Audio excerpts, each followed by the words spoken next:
मनुष्य के जीवन की सारी यात्रा जो अज्ञात है उसे जान लेने की यात्रा है,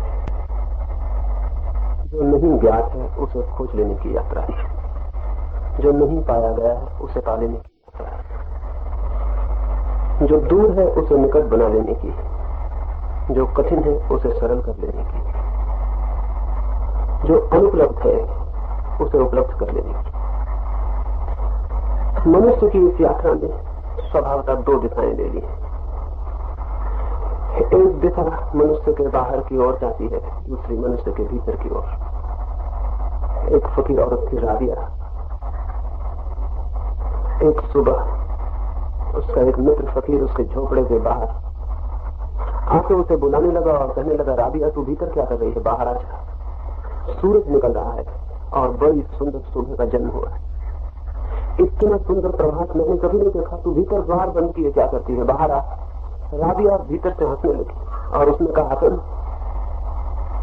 बाहर के सूरजों को मैंने बहुत देखा, बाहर की प्रभात भी मैंने बहुत देखी, बहुत सुंदर सुबह देखी, बहुत सुंदर रात्रियां देखी, बड़ी अद्भुत है, लेकिन जब से मैं भीतर आ गई तब से जो देखा है उसके सौंदर्य के आगे बाहर का सौंदर्य कुछ भी नहीं। तो मैं उससे कहती हूँ, हसन तू ही भीतर आ जा, तू बाहर क्या कर रहा है। पता नहीं हसन की समझ में बात आई या नहीं, लेकिन एक तो जगत वो है जो आंखों से दिखाई पड़ता है और एक जगत वो भी है जो आंखों से दिखाई नहीं पड़ता है।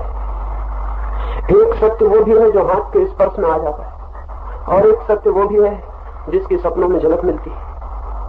एक हमसे बाहर है जगत और एक हमारे भीतर भी, और इन दोनों जगतों का अपना सौंदर्य है, अपना सत्य है, इन दोनों जगतों की अपनी सच्चाई है, अपना यथार्थ है।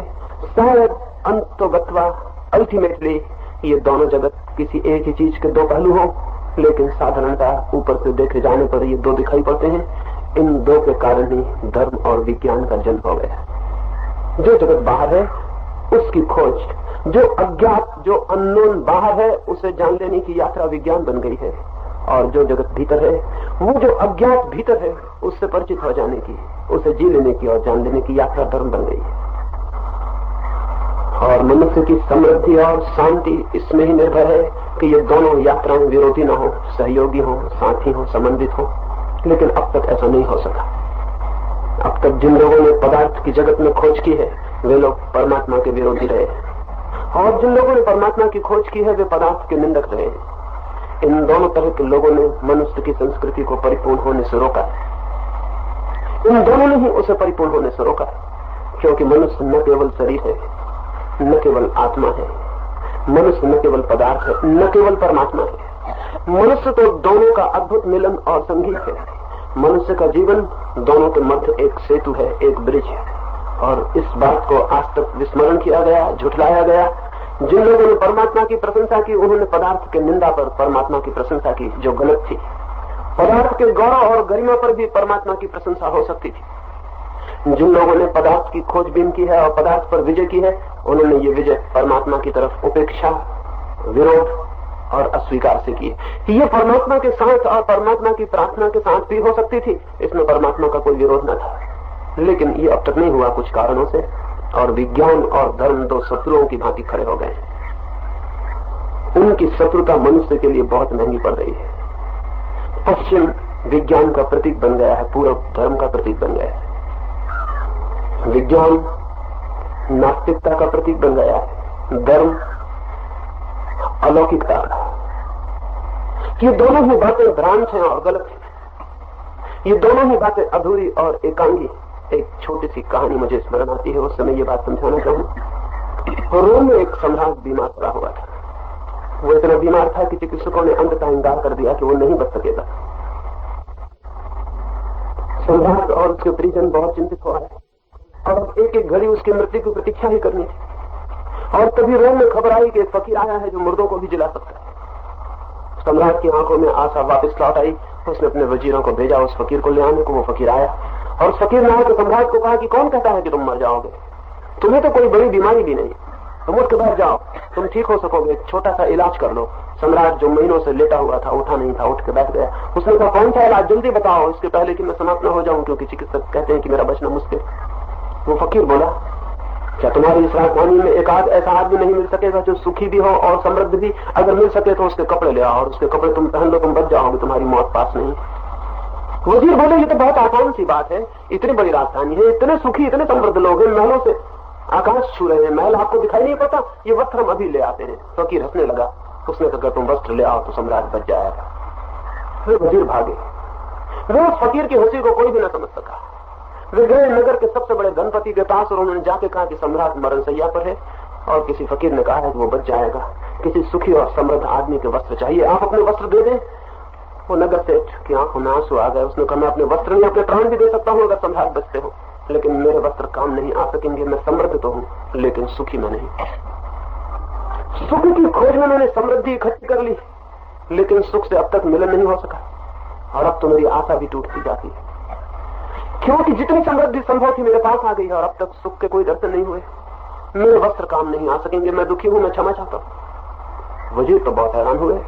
उन्हें फकीर की हंसी याद आई, लेकिन और लोगों के पास जाके पूछ लेना उचित था। उन्होंने नगर के और धनपतियों के पास गए और सांझ होने लगी और जिसके पास गए उसी ने यह कहा कि समृद्धि तो बहुत है लेकिन सुख से हमारी कोई पहचान नहीं, वक्त हमारे काम नहीं आ सकेंगे। फिर तो वे बहुत घबराए कि सम्राट को क्या मुंह दिखाएंगे। सम्राट खुश हो गया है और ये इलाज हमने समझा था कि सस्ता है, ये तो बहुत महंगा मालूम पड़ता है, बहुत कठिन।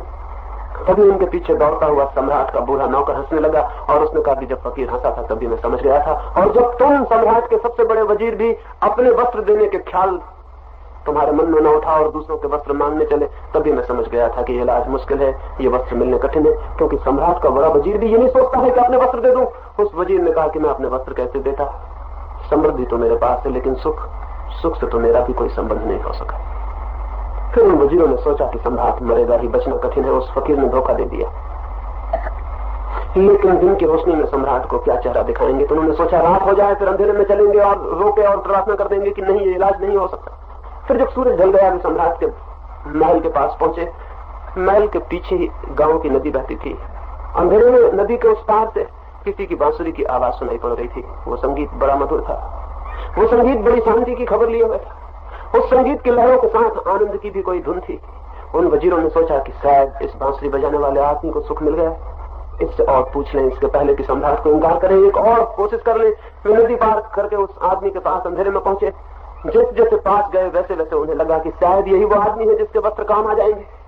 उसके संगीत में ही कुछ ऐसी बात थी कि उनके प्राण भी जो निराश और उदासी से भरे थे वे भी पुलक उठे, वे भी नाचने लगे। वे उस आदमी के पास पहुंचे और उन्होंने कहा कि मित्र, हम बहुत संकट में हैं, हमें बचाओ, सम्राट मरणशैया पर पड़ा है, हम तुमसे ये पूछने आए हैं कि तुम्हें जीवन में आनंद मिला है। वो आदमी कहने लगा, आनंद मैंने पा लिया है, कहो मैं क्या कर सकता हूँ। वे खुशी से भर गए। उन्होंने कहा कि तुम्हारे वस्त्रों की जरूरत है, सम्राट मरणशैया पर है और किसी सुखी और समृद्ध आदमी के वस्त्र चाहिए। वो आदमी हंसने लगा। उसने कहा, मैं अपने प्राण दे दूं सम्राट को बचाना, लेकिन वस्त्र मेरे पास नहीं, मैं नंगा बैठा हुआ हूं, अंधेरे में आपको दिखाई नहीं पड़ रहा। उस रात वो सम्राट मर गया, क्योंकि समृद्ध लोग मिले जिनका सुख से कोई परिचय न था, एक सुखी आदमी मिला जिसके पास वस्त्र भी न थे। अधूरे आदमी मिले, एक भी पूरा आदमी न मिला। जिसके पास वस्त्र भी हो और जिसके पास आत्मा भी हो, ऐसा कोई आदमी नहीं मिला। इसलिए सम्राट मर गया। पता नहीं ये कहानी कहां तक सच है, लेकिन आज तो पूरी मनुष्यता मरणशैया पर पड़ी है। और आज भी यही सवाल है कि क्या हम ऐसा मनुष्य पैदा कर सकेंगे जो समृद्ध भी हो, शांत भी, जिसके पास वस्त्र भी हो और आत्मा भी, जिसके पास संपदा हो बाहर की और भीतर की भी, जिसके पास शरीर के सुख भी हो और आत्मा के आनंद भी। पूरब ने वस्त्र पैदा कर लिए, विज्ञान वस्त्र ही पैदा कर सकता है। विज्ञान मनुष्य को आत्मा नहीं दे सकता, विज्ञान समृद्धि दे सकता है और बहुत समृद्धि दे सकता है और मनुष्य को अपूर्व समृद्धि से समृद्ध कर सकता है। पश्चिम ने समृद्धि इकट्ठी कर ली और वस्त्र बढ़ते चले गए, लेकिन भीतर की आत्मा खो गई, भीतर की शांति खो गई, भीतर का आनंद खो गया। आदमी वहां खड़ा है घबराया हुआ कि सब हमारे पास है, सिर्फ हमको छोड़कर। भीतर सब खाली है, बाहर सब भर गए। भीतर आदमी रिक्त होता चला गया और बाहर सामग्री बढ़ती चली गई। आज आदमी को अपने ही द्वारा इकट्ठे किए गए सामान में खोजना कठिन हो गया। वो पश्चिम ने अकेले विज्ञान की यात्रा की है, वो समृद्ध हो गया। पूरा दरिद्र से दरिद्र होता चला गया, उसके सब वस्त्र छिन गए, उसकी रोटी छिन गई, वो भूखा और गरीब होता चला। उसने कुछ शांति के स्वर पाए, उसने कोई बांसुरी बजाई भीतर की, उसने कोई संगीत अनुभव किया, किसी बुद्ध ने, किसी महावीर ने, किन्हीं ऊंचाइयों पर किसी बहुत गहरे आनंद को प्रतीत किया। लेकिन अधिकतम लोग नंगे और उघाड़े होते चले गए, भूखे, दीनहीन और दास होते चले गए। अकेले धर्म की यात्रा यही कर सकती थी, अकेले धर्म की खोज यही कर सकती थी कि आदमी दीनहीन होता चला जाए। भीतर के लिए बाहर की कुर्बानी का यही परिणाम हो सकता था कि मुल्क, राष्ट्र, वे लोग जो भीतर की यात्रा में एकांगी रूप से पड़ गए हैं, वे दास हो जाएं। जिनके पास शक्ति थी बाहर की, वे विजेता होते चले गए। जिनके पास बाहर की कोई शक्ति नहीं थी, वे पराजित होते चले गए। अकेले धर्म ने पूरब को दीनहीन कर दिया बाहर से, अकेले विज्ञान ने पश्चिम को दीनहीन कर दिया भीतर से। अकेला पूरा मर गया धर्म के एकांगीपन से, पश्चिम मर रहा है विज्ञान के एकांगीपन से। क्या इन दोनों के बीच कोई सिंथेसिस, कोई समन्वय संभव नहीं? पूरब समाप्त हो गया है, पूरब मर चुका है, और पूरब को अब एक ही रास्ता सूझता है कि वो पश्चिम का अनुसरण करे। पूरब को बचने का कोई और उपाय नहीं दिखता है कि वो पश्चिम का अनुयायी हो जाए। और यदि उसे दिखाई पड़ रहा है कि पश्चिम का अनुयायी होकर भी वो कहां पहुंचेगा, जहां पश्चिम पहुंचा है वहीं तो पहुंच सकता है। वो भी कोई सुखद आशा नहीं मालूम पड़ती, वो भी कोई नियति, वो भी कोई भविष्य बहुत कामना योग्य नहीं प्रतीत होता, लेकिन और कोई विकल्प नहीं दिखता है। पश्चिम भी ऐसी जगह पहुंच गया है जहां वो पूरब का अनुयायी हो जाना चाहता है। ये बड़े मजे की घटना घट गई है। पश्चिम के वैज्ञानिक का आदर पूरब में बढ़ता जाता है, पूरब के सन्यासियों का आदर पश्चिम में बढ़ता चला जाता है। ये कुछ बात ऐसी हो गई है जैसा एक गांव में एक बार हुआ था। एक गांव में दो बहुत बड़े विद्वान थे, एक आस्तिक था, एक नास्तिक था। उन दोनों में भारी विवाद था। उनके विवाद से गांव परेशान आ गया था। विद्वानों से गांव अक्सर परेशानी में पड़ जाते। वो गांव बहुत परेशान हो गया था, वो ऊब गया था, वो घबरा गया था, क्योंकि वो दोनों किसी को भी चैन नहीं लेने देते थे। वो आस्तिक आस्तिकता समझाया चला जाता था, नास्तिक नास्तिकता समझाया चला जाता। लोगों का मन और भी उलझन में पड़ गया था, कुछ साफ नहीं रहा था कि क्या सच है क्या झूठ है। गांव के लोग जब बहुत घबरा गए और उनकी शांति और उनकी नींद हराम हो गई और वो दोनों विद्वान उनका पीछा करने लगे, तो उन्होंने आकर उन दोनों से प्रार्थना की कि हमारी प्रार्थना है, सारा गांव इकट्ठा हुआ जाता है, आप दोनों विवाद कर लें और जो जीत जाए हम उसी के साथ हो जाएंगे, हम उपद्रव में नहीं पड़ना चाहते। अंततः एक पूर्णिमा की रात्रि उन विद्वानों का विवाद हुआ, सारा गांव इकट्ठा हो गया। आस्तिक ने आस्तिकता के लिए बड़े शक्तिशाली प्रमाण दिए, बड़े तर्क दिए। नास्तिक ने भी उतने ही शक्तिशाली प्रमाण दिए, उतने ही तर्क दिए। तर्क के साथ ये मजा है कि वो किसी का भी प्रमाण बन सकता है और किसी का भी साथी बन सकता है। तर्क वेश्या जैसा है, वो किसी के भी साथ हो सकता है, वो किसी का नहीं है। दोनों ने बहुत तर्क दिए, बहुत प्रमाण दिए। सुबह होते होते एक अद्भुत घटना घट गई उस गांव में। आस्तिक नास्तिक से प्रभावित हो गया, नास्तिक आस्तिक से प्रभावित हो गया। गांव की मुसीबत वही बनी रही। दूसरे दिन आस्तिक नास्तिक हो गया, नास्तिक आस्तिक हो गया, और गांव की पंचायत वही रही। वो फिर विवाद चलने लगा, वो फिर दोनों समझाने निकल पड़े। ऐसी हालत आज दुनिया में हो जा रही। पूरा पश्चिम हो जाएगा, पश्चिम पूरब हो जाएगा, और बेवकूफी वही की वही रहेगी। आदमी उतनी परेशान रहेगा। यहाँ आइंस्टीन प्रभावी होते चले जाते हैं, वहां विवेकानंद प्रभावी होते चले जाते हैं, लेकिन पागलपन वही रहेगा, उससे कोई फर्क नहीं पड़ने वाला। क्योंकि विवेकानंद भी किसी अधूरी संस्कृति के पक्षपाती हैं और आइंस्टीन भी किसी अधूरी संस्कृति का पक्षपाती है। जिस अति से हम ऊब जाते हैं उससे हम दूसरी अति पर जाने को उत्सुक हो जाते हैं। गरीब आदमी गरीबी से उब जाता है, अमीर होने की कोशिश करने लगता है। जो बहुत अमीर हो जाते हैं वो अमीरी से उब जाते हैं, फकीर हो जाते हैं। महावीर और बुद्ध दोनों राजपुत्र थे, वो फकीर हो गए। फकीर अमीर होना चाहता है, अमीर गरीब होना चाहता है। अमीर अमीरी से उब जाता है, गरीब गरीबी से उब जाता है। आस्तिक आस्तिकता से उब जाते हैं, नास्तिक नास्तिकता से उब जाते हैं। पूरब पूरब से उब गया, पश्चिम पश्चिम से उब गया। धार्मिक लोग धर्म से उब गए हैं, वैज्ञानिक लोग विज्ञान से उब गए हैं, और वो अति बदल लेना चाहते हैं। और आदमी का मन घड़ी के पेंडुलम की तरह एक एक्सट्रीम से दूसरे एक्सट्रीम पे चला जाता है, फिर दूसरे एक्सट्रीम पे चला जाता है, बीच में कभी भी नहीं रुकता है। इससे बहुत खुश होने की जरूरत नहीं है। अगर पूरब का एक आदि योगी पश्चिम में चला जाता है और वहां के छोकरे उसके पीछे ग्रोह बना के घूमने लगते हैं, इससे बहुत खुश मत हो जाना। ये वही पागलपन का लक्षण है। जैसा आपके छोकरे विज्ञान के पीछे घूम रहे हैं, ऐसे उनके छोकरे योगियों के पीछे घूम रहे हैं। इसमें कोई खास खूबी की और आदत की और इज्जत की कोई भी बात नहीं है। आपके लड़के अगर सिनेमा गृहों के पास भीड़ कर रहे हैं और पश्चिम के लड़के अगर मंदिरों के आसपास इकट्ठे होने लगे तो बहुत हैरान मत हो जाना। ये एक सी बातें हैं, इनमें कोई भी भेद नहीं। उनका मन उनकी अति से उब गया, आपका मन आपकी अति से उब गया है। लेकिन अब तक अति से किसी का भी मन नहीं उबा है, तो एक अति से हम दूसरी अति को चुन लेते हैं।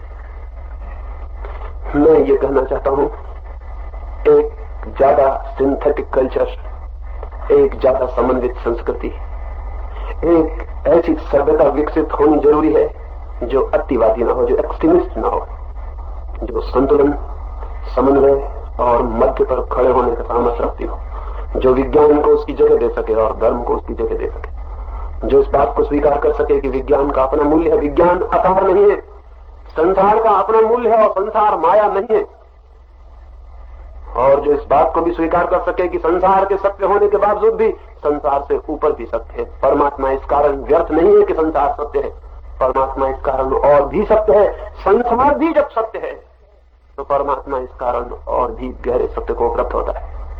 परमात्मा और संसार के बीच का जो विरोध और खाई है वो समाप्त होनी चाहिए। मनुष्य के जीवन में जो सबसे बड़ा दुर्भाग्य सिद्ध हुआ है, जो सबसे बड़ी दुर्घटना हुई है, वो ये कि हमने सत्य और संसार के बीच एक बड़ी खाई खोद रखी है। जो आदमी ईश्वर की तरफ जाना चाहता है वो संसार को छोड़कर भागता है। वो कहता है संसार तो असार है, संसार तो सपना है, संसार तो माया है, छोड़ के भागता है। हालांकि उसके छोड़ के भागना ही ये बताता है कि संसार आसार नहीं है, संसार सपना नहीं है, क्योंकि सपनों को छोड़ के भागने की कोई भी जरूरत नहीं रहती। जो आसार है उससे भागने की कोई भी जरूरत नहीं, जो है ही नहीं उससे भागने की कोई जरूरत है। एक आदमी कहे कि मैं भूत प्रेत नहीं मानता हूं, वो होते ही नहीं, और भाग रहा है भूत प्रेतों से बचने के लिए भाग रहा हूं, तो हम क्या करेंगे कि या तो आदमी पागल है या ये जो कह रहा है उस पर इसका विश्वास नहीं। एक आदमी कहता है कि सब संसार माया है, फिर भी कहता है मैं संसार त्याग दिया हूं। जो नहीं है उसका त्याग कैसे हो सकता है? नहीं, लेकिन संसार है, चाहे उसे भोगो, चाहे उसे त्यागो, चाहे उसमें डूबो, चाहे उससे भागो, वो है, उसके होने को नहीं पहुंचा जा सकता। एक भूल ये सन्यासी करता है जो कहता है कि संसार असार है, इसे मैं छोड़ता हूं, मैं तो परमात्मा का प्यारा हूं, मैं परमात्मा की तरफ जाता हूं। ठीक इससे उल्टी भूल वो जो पदार्थवादी है वो करता है। वो कहता है संसार सार है, संसार सार्थक है, और जब संसार सार है तो परमात्मा नहीं हो सकता, क्योंकि परमात्मा जो मानता है वो कहता है संसार असार है। संसार की असारता पर वो परमात्मा के प्रमाण को मानता है। तो जो आदमी संसार में सार देखता है वो परमात्मा को अप्रमाण मान ले तो कोई आश्चर्य नहीं। ये दोनों तर्क एक से हैं। जिन लोगों ने संसार को माया कहा, उन्हीं लोगों ने परमात्मा को झूठा सिद्ध करवाने की कोशिश भी तय कर दी, क्योंकि जिन लोगों को संसार सार्थक दिखा, सत्य दिखा, सब्सटेंशियल दिखा, फिर उनको लगा कि ठीक है, फिर इनका परमात्मा झूठा होना चाहिए, कि दोनों से एक ही बात सच हो सकती है। ये बहुत गलत है कि दोनों में से एक ही बात सच हो सकती है। दोनों बातें एक साथ सच हो सकती हैं और दोनों बातें एक साथ झूठ भी हो सकती है। दो में से एक ही सच हो इसका कोई सवाल नहीं। जीवन में अनेक तरह के सत्य हैं। पदार्थ का अपना सत्य है, पैसे का अपना सत्य है, प्रेम का अपना सत्य है, परमात्मा का अपना सत्य है। सत्यों में ये मूल्यांकन है कि हम निरंतर ऊपर से ऊपर सत्य की खोज में बढ़ते चले जाएं, लेकिन एक सत्य कोई दूसरे का खंडन नहीं है। सपनों की अपनी सच्चाई है और जागने की अपनी सच्चाई, नींद की अपनी सच्चाई है और होश की अपनी सच्चाई है। इन सच्चाइयों में कोई ऐसा विरोध नहीं है कि एक है तो दूसरा नहीं हो सकता है। और जिस दिन कोई व्यक्ति इन दोनों सच्चाइयों की गहरी से गहरी सीमा को छू लेता है, उस दिन तो वो हंसता है, उस दिन तो वो हैरान हो जाता है। उस दिन वो पाता है कि जिनको मैंने दो समझा था वे एक ही सत्य को दो तरफ से देखने के उपाय थे, वे दो दृष्टियां थी, वे दो सत्य नहीं थे। एक ही चीज को बहुत तरह से देखा जा सकता है। बुद्ध एक रात्रि प्रवचन किए। रोज का उनका नियम था कि प्रवचन के बाद वे भिक्षुओं को कहते थे कि अब आप जाएं और रात्रि के अंतिम कार्य में संलग्न हो। और रात्रि का अंतिम कार्य था रात्रि का ध्यान। भिक्षु जब विदा होते तो रात्रि का ध्यान करते और सो जाते। तो बुद्ध रोज फिर इतना ही कहते थे, इसको कहने की रोज जरूरत नहीं थी कि अब आप ध्यान करें, वो इतना ही कहते थे कि अब आप जाएं और रात्रि के ध्यान में संलग्न हो। ये नहीं कहते थे, इतना ही कहते थे रात्रि का अंतिम कार्य करें। उस रात उस सभा में एक चोर भी आया हुआ था, एक वेश्या भी आई हुई थी। जैसे ही बुद्ध ने कहा कि अब आप जाएं और अपने रात्रि का कार्य शुरू करें, वैसे ही चोर को ख्याल आया कि अरे मैं कहां बैठा हुआ हूं, रात हो गई और अपने काम का समय आ चुका। वेश्या ने भी सोचा कि बहुत रात हो गई और मेरे दुकान के खुलने का वक्त आ गया, मैं जाऊं। और भिक्षु ध्यान पर चले गए। एक ही वाक्य था, एक ही बात कही गई थी, लेकिन तीन अर्थ हो गए उस बात के। तीन देखने वाले थे, तीन देखने की दृष्टियां थी, तीन तरफ से वो बात देखी गई और अपना अपना अर्थ ले लिया गया। जीवन को हम जिस दृष्टि से देखते हैं वो वैसा दिखाई पड़ना शुरू हो जाता है। जो लोग पदार्थ की दृष्टि से देखते हैं उन्हें जीवन पदार्थ दिखाई पड़ता है। जो लोग चैतन्य की दृष्टि से देखना शुरू करते हैं उन्हें जीवन चैतन्य दिखाई पड़ने लगता है। ये हम पर निर्भर है कि हम किस भांति देखते हैं। एक कवि एक फूल को देखता है, वो कहता है बहुत सुंदर है, उसके चित्त में सौंदर्य की न मालूम कितनी प्रतिमाएं घूम जाती हैं। हो सकता है उसे अपनी प्रेयसी का चेहरा याद आ जाए, हो सकता है उसे आकाश के तारे उन फूलों में झलके दिखाई पड़ जाए, हो सकता है किसी झील पर उठी किसी लहर की स्मृति उसे फूल की पखड़ियों में दिख जाए, हो सकता है उस सुगंध के साथ उसे दूर की सुगंधों का बोध आ जाए, हो सकता है उस फूल के साथ न मालूम किन सपनों का गीत उसके मन में खुल जाए, फूल वही रह जाए, वो सपनों की दुनिया में चला जाए। एक वैज्ञानिक फूल को देखता है, उसे न कोई सौंदर्य दिखाई पड़ता, न कोई चांद तारे दिखाई पड़ते, उसे तो कुछ केमिकल्स दिखाई पड़ते। उससे अगर कोई कहे कि फूल बहुत सुंदर है तो वो पूछेगा ये सौंदर्य कहाँ है? मैं तो अपनी प्रयोगशाला में जाके काट पीट करके देखता हूँ तो कोई सौंदर्य नहीं मिलता। हाँ, कुछ केमिकल्स मिलते हैं, कुछ खनिज मिलते हैं, कुछ और मिलता है, लेकिन सौंदर्य तो हमने अपनी प्रयोगशाला में बहुत जांचबीन की, आज तक मिला नहीं है। फूल में सौंदर्य प्रयोगशाला में मिल भी नहीं सकता, तो कभी झूठा हो जाता है। लेकिन कभी को सौंदर्य ही मिलता है उस फूल में, उसे कोई खनिज नहीं मिलते, कोई केमिकल, कोई रसायन नहीं मिलती, तो क्या वैज्ञानिक झूठा हो जाता है? फूल बढ़ सकता है, उसे हजार ढंग से देखने के उपाय है। एक एक चीज इतनी अनंत है, छोटी से छोटी चीज इतनी अनंत है कि उसे अनंत दृष्टियों से देखने के मार्ग सदा खुले हुए। एक दृष्टि दूसरी दृष्टि को गलत नहीं कर जाती है। एक दृष्टि केवल इतनी ही कहती है कि मैंने किस भांति देखा। जब कवि कहता है मुझे फूल में सुंदर दिखाई पड़ा, तो वो ये नहीं कहता है कि फूल में सौंदर्य है, वो ये कह रहा है कि मैंने फूल को कवि की तरह देखा। और जब वैज्ञानिक कहता है कि मुझे फूल में खनिज मिले, रसायन मिली, केमिकल्स मिले, तब वो ये नहीं कह रहा है कि फूल में केमिकल्स ही हैं, तब वो ये कह रहा है मैंने फूल को एक वैज्ञानिक की तरह देखा। ये हमारे देखने के ढंग हुए। विज्ञान देखने के ढंग का एक रूप है, धर्म जीवन को देखने का दूसरा रूप है, और दोनों रूप जीवन के देखने की समृद्धि को बढ़ाते हैं। उन दोनों में से एक भी विदा नहीं हो जाना चाहिए। विज्ञान जिस दृष्टि से जीवन को देखता है उससे शक्ति बढ़ती है, धर्म जिस दृष्टि से जीवन को देखता है उससे शांति बढ़ती है। शक्ति भी चाहिए और शांति भी चाहिए। अकेली शक्ति खतरनाक है, और अशांत आदमी के हाथों में तो बहुत खतरनाक है। अशांत आदमी तो कमजोर हो तो अच्छा, अशांत आदमी शक्तिशाली हो तो खतरनाक है, क्योंकि अशांति के हाथ में शक्ति मिल जाए तो उपद्रव बढ़ेगी। नादिर साहब हिंदुस्तान की तरफ आता था, एक राजधानी में रुका और एक ज्योतिषी उससे मिलने आया। उस ज्योतिषी से नादिर ने पूछा कि मैं बहुत सोता हूँ, मुझे नींद बहुत आती, मैं कोई 12-13 घंटे 14 घंटे सोता हूँ। लोग कहते हैं इतना सोना बहुत बुरा है, आपका क्या ख्याल है? आप बहुत बुद्धिमान आदमी हैं, आपका क्या ख्याल है? उस ज्योतिषी ने कहा बुरे आदमी का ज्यादा सोना अच्छा होता है, अच्छे आदमी का ज्यादा जागना अच्छा होता है। हाँ, बहुत सोए, आप 24 ही घंटे सो रहे हैं तो बहुत अच्छा है, क्योंकि आप जैसा आदमी जितनी देर जगता है उतनी देर दुनिया में उपद्रव बढ़ते हैं, उससे आपके जागने से कोई हित नहीं होता किसी का, न आपका हित होता न किसी और का हित होता। उस ज्योतिषी ने कहा कि बुरा आदमी जितना सोया रहे उतना अच्छा। ये अच्छे आदमी के लिए कहा गया है कि वो जागा रहे, ये बुरे आदमी के लिए नहीं कहा गया है। शक्ति उन हाथों में हो जो शांत है तब तो ठीक, अन्यथा कमजोर होना बुरा नहीं। अशांत आदमी के हाथ में शक्ति आत्मघाती और परघाती सिद्ध होती है। विज्ञान ने शक्ति दे दी और शांति नहीं दी, वो घातक सिद्ध हुई जा रही है। 2 महायुद्ध हमने देख लिए, तीसरे की तैयारियां, और तीसरा खतरनाक होगा, बहुत खतरनाक होगा। आइंस्टीन से मरने के पहले किसी ने पूछा था कि तीसरे महायुद्ध के संबंध में आप कुछ बताएंगे? आइंस्टीन ने कहा तीसरे के संबंध में बताना बहुत कठिन है, हाँ चौथे के संबंध में कुछ बता सकता हूँ। सुनने वाला बहुत हैरान हुआ, उसने कहा आप तीसरे के बाबत बता नहीं सकते, चौथे के बाबत क्या बता सकते? आइंस्टीन ने कहा चौथे के बाबत एक बात निश्चित कही जा सकती है कि चौथा महायुद्ध कभी नहीं होगा, क्योंकि तीसरे में सभी आदमी समाप्त हो जाने को है। तीसरे के बाबत कुछ नहीं कहा जा सकता कि क्या होगा। तीसरे की जो तैयारी है वो बहुत हैरान करने वाली है। मनुष्यता को ही नहीं, समस्त जीवन को नष्ट कर देने के हमने उपाय कर लिए। जीवन को ही नहीं, हो सकता है पृथ्वी भी बिखर जाए और टूट जाए। एक छोटी सी कल्पना आपको दूं तो ख्याल हो सके कि अशांत हाथ में कितनी ताकत इकट्ठी हो गई। इस समय पृथ्वी पर कोई 50,000 उर्जन बम तैयार है।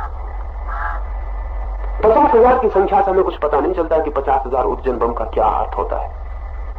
एक उर्जन बम 40,000 वर्ग मील में समस्त जीवन को नष्ट करता है। समस्त जीवन को, मनुष्य के नहीं, पशु के, पौधे के, छोटे छोटे बैक्टीरिया और अमीबा, छोटे छोटे कीटाणुओं को सबको नष्ट करता है। 40,000 वर्ग मील में एक उर्जन बम। 50,000 उर्जन बम इतने हैं जितने से हमारे बराबर पृथ्वियां 7 नष्ट की जा सकती हैं, एक नहीं। या ऐसा समझ लें कि एक एक आदमी को अगर हमें मारना हो तो हम 7-7 बार मार सकते हैं। वैसे एक आदमी एक ही दफे में मर जाता है, इतना कमजोर है। अब तक ऐसा सुन ही नहीं गया कि एक आदमी को दोबारा मारना पड़ा। मर गया तो एक ही दफे में मर गया, नहीं मरा तो बात दूसरी, लेकिन एक दफे में मर जाता है, दोबारा मारने की जरूरत नहीं पड़ती। लेकिन हम बहुत होशियार लोग हैं, सब इंतजाम कर लेना, ठीक है कोई दफे में बच जाए तो दोबारा मार सकते हैं, दोबारा मार सकते हैं। 7 बार का इंतजाम काफी है, 7 बार में कोई बच सकेगा इसकी कोई कल्पना नहीं की जा सकती। तो आदमी ने पूरा सब कैलकुलेशन, सब हिसाब लगा लिया है, पूरा इंतजाम कर लिया, अब तैयारी कर रही है कि हम कब सबको खत्म कर लें। एक उज्जैन बम क्या करता है, मर जाए आदमी, ये भी बहुत कठिन बात नहीं, न बहुत हैरान होने की बात, लेकिन कितनी पीड़ा से गुजरेगा इसकी भी हम कल्पना नहीं कर सकते। 100 डिग्री पानी हम गर्म करें 100 डिग्री पर तो पानी भाप बन के उड़ता है। उस पानी में हम किसी को डाल दें उबलते हुए पानी में तो उसको क्या होगा। लेकिन 100 डिग्री गर्मी कोई बहुत गर्मी नहीं, 1500 डिग्री गर्मी पर लोहा भी पिघल जाता है। उस लोहे में किसी को डाल दें पिघले हुए लोहे में तो उसका क्या होगा। क्या उसके प्राणों का अनुभव होंगे, कौन से आनंद उसको पता चलेंगे, उसका थोड़ा सोचे। किस परमात्मा की उसे उस वक्त याद आएगी। लेकिन 1500 डिग्री गर्मी कोई बड़ी गर्मी नहीं है। 2500 डिग्री गर्मी पर लोहा भी भाप बन के उड़ने लगता है, उसमें किसी को डाल दें तो उसको क्या होगा। लेकिन 2500 डिग्री गर्मी भी कोई बड़ी गर्मी नहीं है। एक उज्जैन बम से जो गर्मी पैदा होती है वो होती 10 करोड़ डिग्री। इस 10 करोड़ डिग्री गर्मी की भट्टी में हम आदमी को डालने का इंतजाम कर लिए। ये गर्मी उतनी ही है जितनी सूरज पर। तब तक सूर्य देवता वगैरह को आप नमस्कार करते थे, वो बहुत दूर, हमने इंतजाम किया कि वो आपके घर ही आ जाए, आपसे मिलन हो जाए, जिससे मुलाकात हो जाए सूर्य भगवान से आपकी। इसका वैज्ञानिकों ने इंतजाम कर दिया है। ये जो इतना बड़ा नरक हम पृथ्वी को बनाने का आयोजन कर रहे हैं, ये किस लिए और क्यों। ये अशांत मन के हाथ में शक्ति पहुंच गई है। शांत मन के हाथ में ये शक्ति पहुंचती तो आज पृथ्वी स्वर्ग बन सकती है, जिसके लिए ऋषि मुनियों ने सपने देखे थे। कहीं आकाश में स्वर्ग में जाने की अब कोई जरूरत नहीं। मनुष्य के हाथ में इतनी बड़ी ऊर्जा, इतनी बड़ी शक्ति पर हाथ पड़ गया है उसका कि वो सारी पृथ्वी को पहली दफे स्वर्ग बना सकता है। आज पृथ्वी पर किसी के दरिद्र होने की कोई भी जरूरत नहीं है, सिवाय राजनीतिज्ञों की शैतानी के, और कोई कारण नहीं है। आज पृथ्वी पर किसी के दीनहीन, बीमार, कम उम्र होने की, असुंदर होने की, दुखी होने की, कष्ट में होने की कोई जरूरत नहीं है, सिवाय अशांत आदमियों के हाथ में शक्ति है इसके अतिरिक्त। आज पृथ्वी एक अनूठी जगह बन सकती है। इतनी शक्ति, इतनी ऊर्जा हमारे हाथ में। आज पहली बार चांद तारे हमारे हाथ में। आज पहली बार पदार्थ के भीतर छिपी हुई सबसे बड़ी शक्ति हमारे हाथ में। आज हम क्या कर सकते हैं इसका कोई अनुमान नहीं लगाया जा सकता, लेकिन हम कुछ भी नहीं कर पा रहे हैं, क्योंकि अशांत आदमी के हाथ में ताकत है। वो कहता हम तो मरने की तैयारी करेंगे और मारने की तैयारी करेंगे। अशांति हमेशा मृत्यु की आकांक्षा को जन्म देती है। अशांति हमेशा दूसरे को मारने की और खुद को मारने की चेष्टा में संलग्न करती है। अशांति सुसाइडल है, आत्मघाती। और जब भी अशांत आदमी के हाथ में ताकत मिल जाएगी तो पहले दूसरा को मारेगा, और अगर कोई मारने को नहीं मिला या कोई मरने को राजी नहीं हुआ तो खुद को मारेगा, कोई न कोई रास्ता मारने का करेगा। अशांति यात्रा है मृत्यु की तरफ। विज्ञान ने शक्ति तो दे दी, लेकिन शांति विज्ञान के देने की सामर्थ्य नहीं, उसका कोई सवाल भी नहीं, उससे अपेक्षा भी नहीं करनी चाहिए, उससे मांग भी नहीं करनी चाहिए, वो कोई प्रश्न ही नहीं है। वो तो ऐसा जैसे कोई गणित से कहने लगे कि कविता भी आप ही हमें दो, तो गणित कविता कैसे देगा। गणित गणित देगा, गणित की अपनी जरूरत है, लेकिन गणित कविता नहीं दे सकता।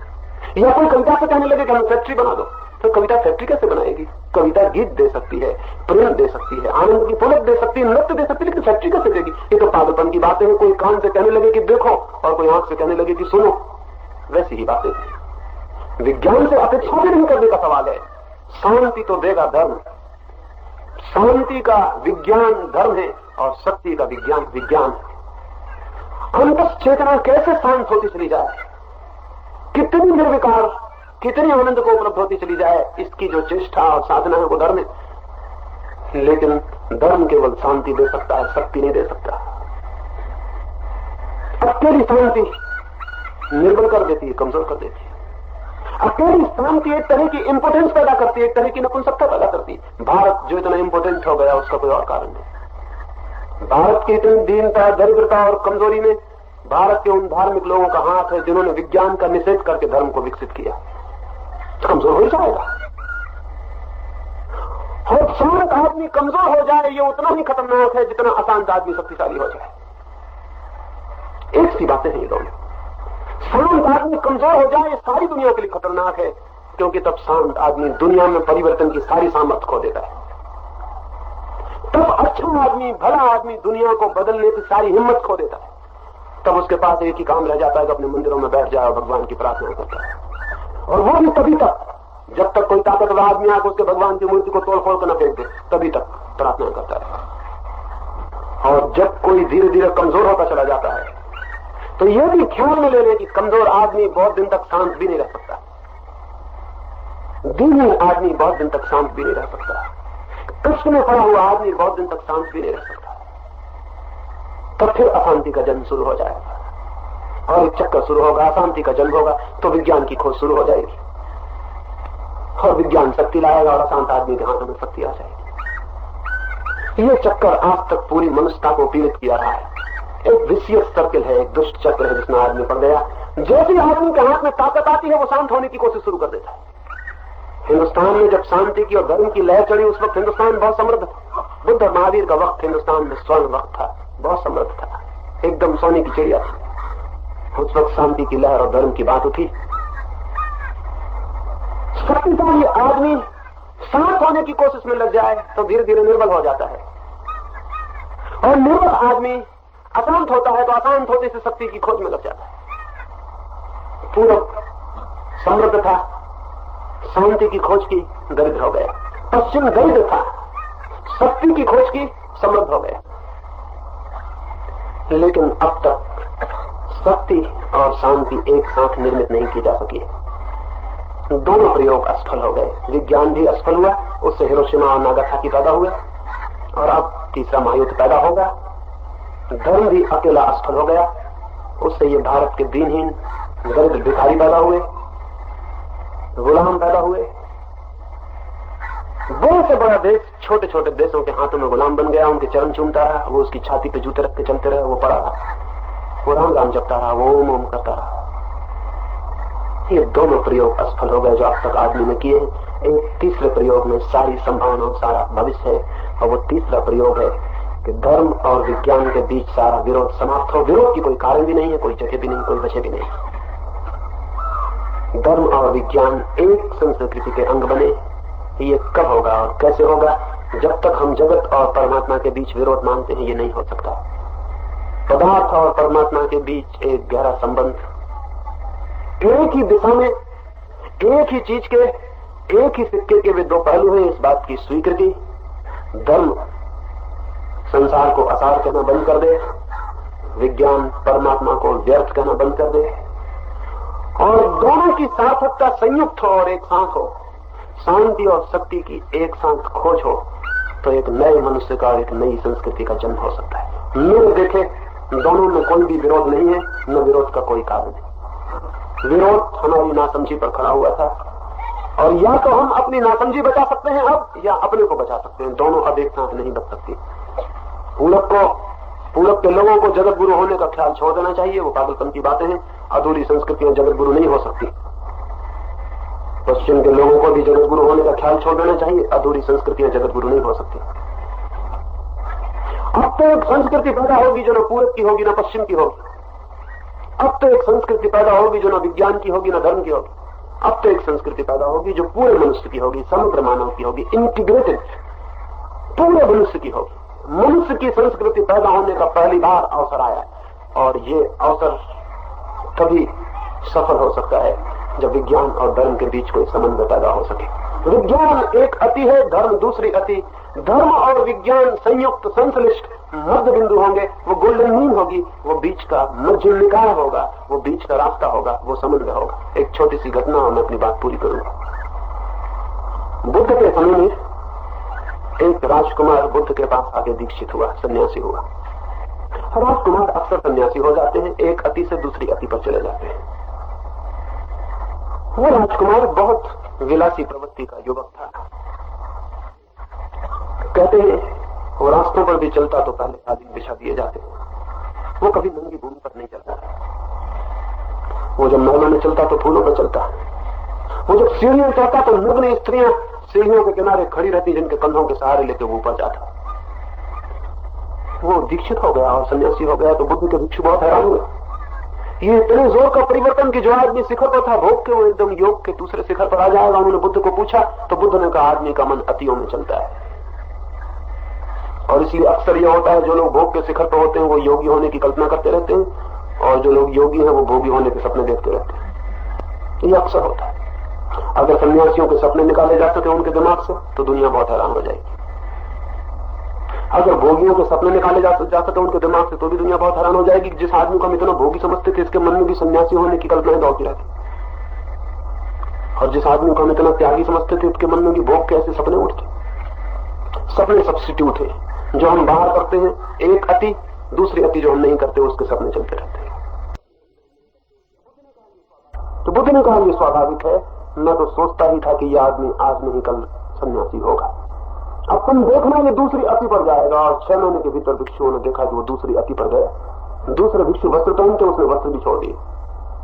दूसरे भिक्षु रास्ते पर चलते तो पगडंडी पर चलते, राजपथ पर चलते जहां कांटे ना होते, वो जान के ऐसे रास्तों पर चलता जहां कांटे होते, जहां रास्ते ना होते। उसके पैर लहूलुहान हो गए, उसके पैरों में फोले और घाव पड़ गए, उसका शरीर धूप में सूखने लगा। भिक्षु वृक्षों की छाया में ठहरते, वो भरी धूप में सूरज के नीचे बैठता। भिक्षु ठंड में गर्मी का सहारा खोजते, वो ठंड में खुले में पड़ा रहता। 6 महीने में उसका सुंदर शरीर सूख कर कांटा हो गया। 6 महीने बाद उसे पहचानना मुश्किल था कि ये वही राजकुमार है। 6 महीने बाद तो वो बिल्कुल ही दूसरा आदमी हो गया था, अत्यंत कुरूप हो गया था, बीमार रुग्ण हो गया। बुद्ध उसके पास गए 6 महीने बाद और उसने कहा, श्रोण, उसका नाम श्रोण था, मैं तुझसे एक बात पूछने आया हूं। मैंने सुना है कि जब तू राजकुमार था तो तू वीणा बजाने में बहुत कुशल था। तो मैं तुझसे ये पूछने आया हूं कि अगर वीणा के तार बहुत ढीले हो तो संगीत पैदा होता है या नहीं होता। श्रोण ने कहा कि वीणा के तार ढीले हो तो संगीत कैसे पैदा होगा? तार ढीले हो तो उनमें टंकार नहीं हो सकती, उनको चोट नहीं की जा सकती, उनमें प्रतिध्वनि नहीं पैदा की जा सकती। तार ढीले हो तो ढीले तारों में कैसे संगीत पैदा हो सकता है? तो बुद्ध ने कहा अगर तार बहुत कसे हो तो संगीत पैदा होता। तो श्रोण ने कहा बहुत कसे तार टूट जाते हैं, उनमें भी संगीत पैदा नहीं होता। तो बुद्ध ने कहा संगीत कब पैदा होता है? तो श्रोण ने कहा संगीत तो तब पैदा होता है जब तार न तो कसे होते हैं न ढीले होते। एक ऐसी अवस्था भी है तारों की जब कहा जा सकता है कि न तार ढीले हैं न तार कसे, वो मध्य बिंदु है। वहां तार उस जगह होते हैं जहां संगीत पैदा होता है। तो बुद्ध ने कहा कि वीणा का जो नियम है, मैं तुझसे कहने आया, जीवन का नियम भी वही है। जीवन में भी संगीत वहां पैदा होता है जहां न तो तार बहुत ढीले होते हैं न तार बहुत कसे होते हैं। एक तरफ विज्ञान के ढीले तार हैं जिन्होंने मनुष्य की आत्मा को बिल्कुल ढीला छोड़ दिया, एक तरफ धर्म के अत्यंत कसे हुए तार हैं जिन्होंने मनुष्य की आत्मा को इतना कस दिया, और इन दोनों के बीच मर गया मनुष्य। इन दोनों के बीच टूट गई मनुष्य की वीणा, इन दोनों के बीच खो गया मनुष्य के जीवन का संगीत है। मनुष्य के जीवन के तारों को वहां लाना है जहां ना तो वो पदार्थ की तरफ बहुत खिंचे होते हैं ना आत्मा की तरफ, जहां वे ना तो भोग की तरफ दीवाने होते हैं और ना योग की तरफ, जहां वे उस मध्य बिंदु पर होते हैं जहां कहा जा सकता है कि ये मनुष्य न तो भोगी है न योगी है, जहां कहा जा सकता है ये मनुष्य न तो पदार्थवादी है न परमात्मवादी है, जहां मनुष्य बिल्कुल मध्य के बिंदु पर होता है, वहां जीवन का परिपूर्ण संगीत उपलब्ध होता है। और ऐसे परिपूर्ण संगीत के अनुभव में ही वो जानता है कि पदार्थ भी परमात्मा है, परमात्मा